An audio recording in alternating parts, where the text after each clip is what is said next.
Shalom adik-adik. Bagaimana kabarnya hari ini?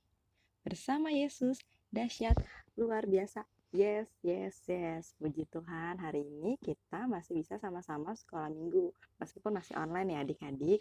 Kakak harap semuanya tetap semangat dan antusias. Oke, hari ini kita akan belajar tentang menggunakan kuasa Allah di dalam keluarga ya adik-adik. Nah, kita akan belajar tentang hal yang hebatnya adik-adik, yaitu bagaimana kita dapat menggunakan kuasa Allah yang diberikan dalam keluarga kita. Oke, sekarang disiapkan dulu bukunya, lalu alat tulisnya dan juga alkitabnya ya. Semuanya duduk yang rapi, telinganya boleh nih dibuka dulu rambutnya kalau yang panjang. Oke, sudah. Nah, yuk adik-adik semuanya dengerin ya. Allah memberikan kuasanya kepada anak-anaknya yang setia melakukan firman Tuhan di dalam hidupnya.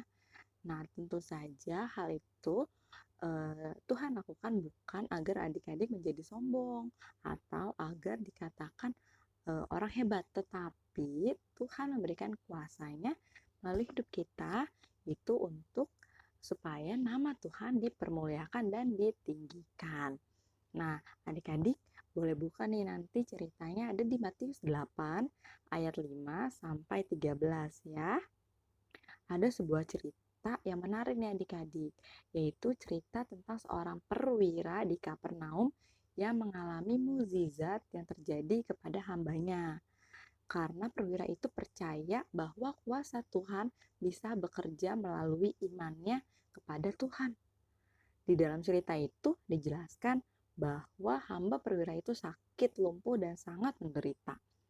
Tuhan Yesus bersedia untuk datang ke rumah perwira yang hambanya sakit itu adik-adik. Tetapi perwira itu merendahkan dirinya di hadapan Tuhan dengan berkata bahwa ia tidak layak menerima Tuhan Yesus di rumahnya.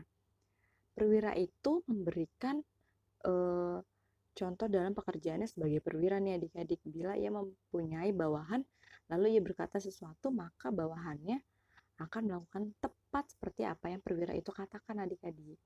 Nah, perwira itu juga percaya bahwa hambanya akan sembuh kalau Tuhan Yesus mengatakan ia sembuh. Hal itu tentu saja tidak berjalan sebelah pihak saja adik-adik.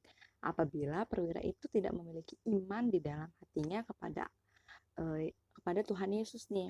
Nah, hamba dari perwira itu tidak akan sembuh karena perwira itu percaya kepada Tuhan Yesus dan kuasa yang bekerja di dalamnya. Hambanya akan mengalami kesembuhan. Nah, adik-adik, melalui cerita perwira di Kapernaum ini, kita diajarkan bahwa Tuhan bisa memakai semua orang ya untuk menjadi alatnya nih adik-adik, untuk menjadi alat Tuhan untuk melakukan mukjizat. Beberapa hal yang kita pelajari dari perwira di Kapernaum ini, yang pertama, adik-adik boleh catat nih, perwira itu sangat percaya kepada Tuhan Yesus kalau dia mampu menyembuhkan hambanya adik-adik. Berarti perwira di Kapernaum tadi itu yakin sepenuh hati bahwa Tuhan akan menunjukkan kuasanya pada hambanya. Nah, yang kedua, perwira di Kapernaum tadi memiliki iman bahwa hambanya akan sembuh. Hal ini ditunjukkan ketika dia berkata kepada Tuhan Yesus bahwa Tuhan tidak perlu ke rumahnya, tapi cukup mengatakan bahwa hambanya sembuh, maka pasti akan sembuh.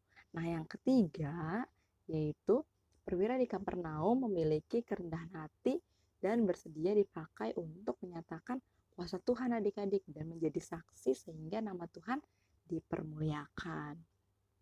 Nah, nanti adik-adik boleh baca lebih jelasnya ya. Tadi ayatnya ada di Matius 8 ayat 5 sampai 13 ya. Nah, oke adik-adik, melalui cerita ini kita bisa belajar bahwa apabila di dalam keluarga kita, di dalam keluarga adik-adik dan di dalam keluarga kakak ada yang sedang dalam kesulitan atau sakit, kita juga bisa berdoa meminta pertolongan dan kesembuhan kepada Tuhan. Kita akan melihat dan menerima jawaban dari doa-doa kita nih adik-adik. Kalau kita percaya dengan yakin ketika kita mendoakan keluarga yang sedang kesulitan atau sakit, pasti ia akan ditolong dan disembuhkan. Apabila hal itu terjadi, yang seharusnya dimuliakan dan diagungkan adalah nama Tuhan Yesus. Karena yang memberikan pertolongan dan kesembuhan sebenarnya adalah Tuhan adik-adik. Kita hanya sebagai alat yang dipakai oleh Tuhan adik-adik untuk menyatakan kuasa dan pekerjaannya yang ajaib. Oke adik-adik, kita juga harus bersyukur nih, karena Tuhan mau memakai kita untuk menjadi alat di dalam tangan Tuhan adik-adik. Iya, dalam tangan Tuhan yang luar biasa itu. Jadi, apabila adik-adik dan keluarga sedang mengalami hal-hal yang tidak menyenangkan, ingat nih adik-adik bahwa ada kuasa Tuhan di dalam hidup adik-adik yang dapat menolong dan membantu adik-adik keluar dari persoalan atau masalah tersebut adik-adik. Ya, itu semua untuk kemuliaan nama Tuhan. Oke, nah itu saja firman Tuhan pada hari ini adik-adik. Nanti adik-adik boleh baca lagi ya. Oke, sekarang kita sama-sama berdoa ya adik-adik. Boleh tutup matanya, lipat tangannya. Terima kasih Tuhan Yesus. Terima kasih buat kebaikan-Mu dalam kehidupan kami.